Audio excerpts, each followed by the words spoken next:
JMC everyone, today I'll be talking about Paul in Rome. And when I say Paul is in Rome, I'm telling about Paul's third missionary journey.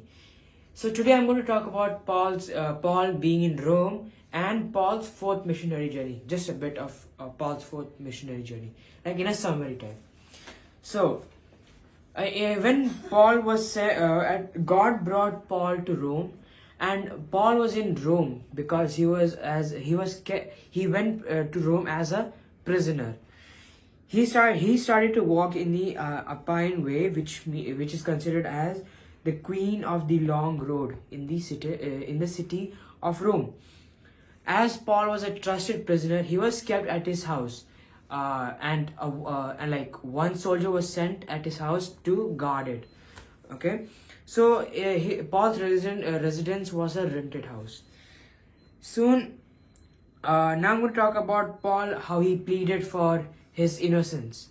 So, as Paul's policy, he first spoke to the Jews.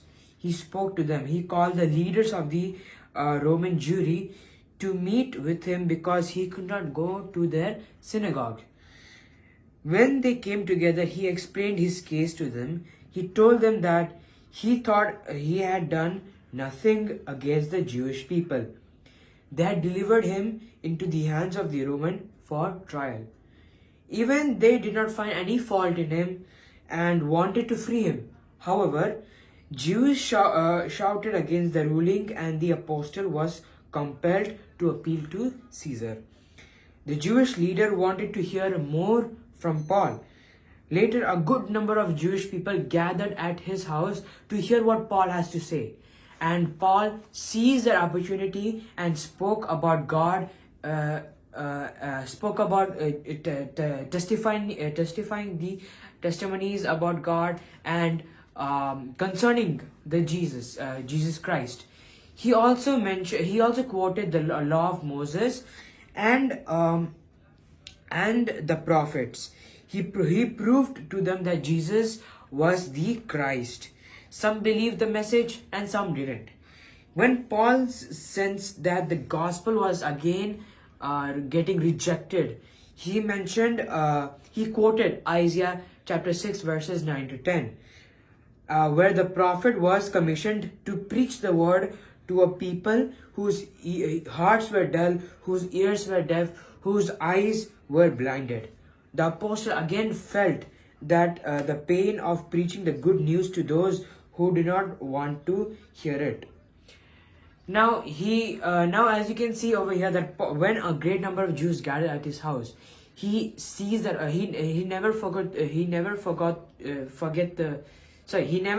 to seize the opportunity and testified the testimony.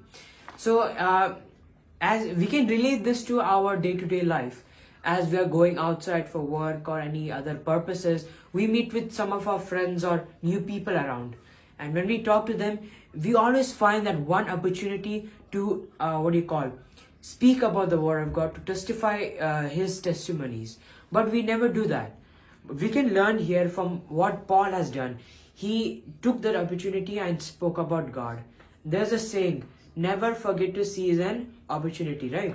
So we should never forget to seize the opportunity and preach the word of God. Now let's continue. Now Paul remains in Rome and preaches the gospel. He remains in Rome for 2 whole years, living in the rented house and ministering to to the visitors.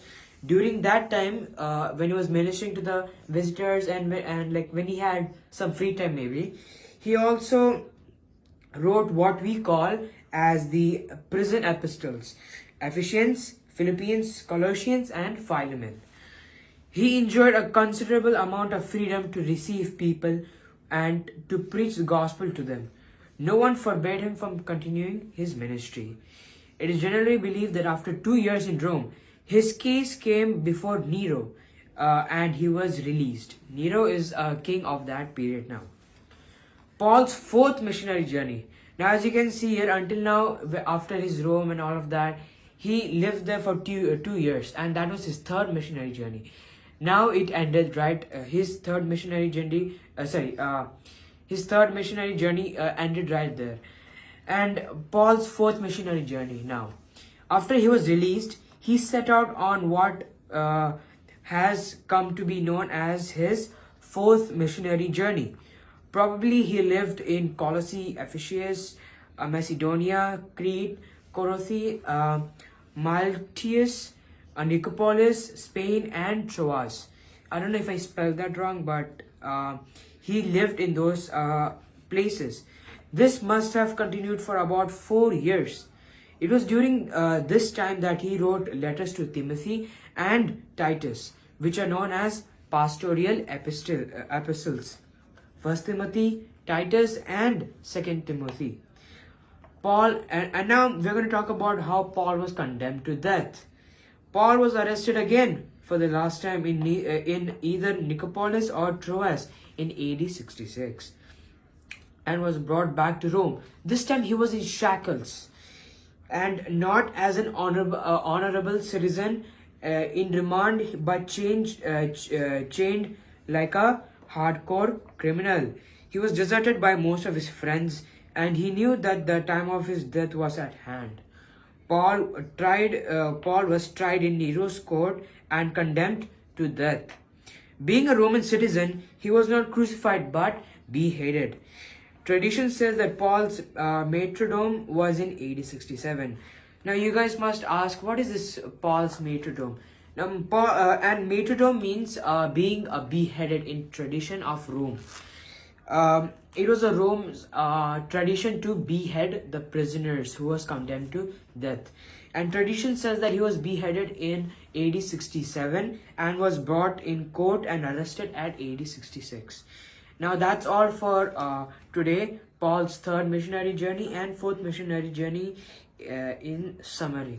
Thank you, and please keep on praying for me so I can bring more videos about Paul and other many other testimonies. Please keep on praying for me and have a blessed day. Jai Masi.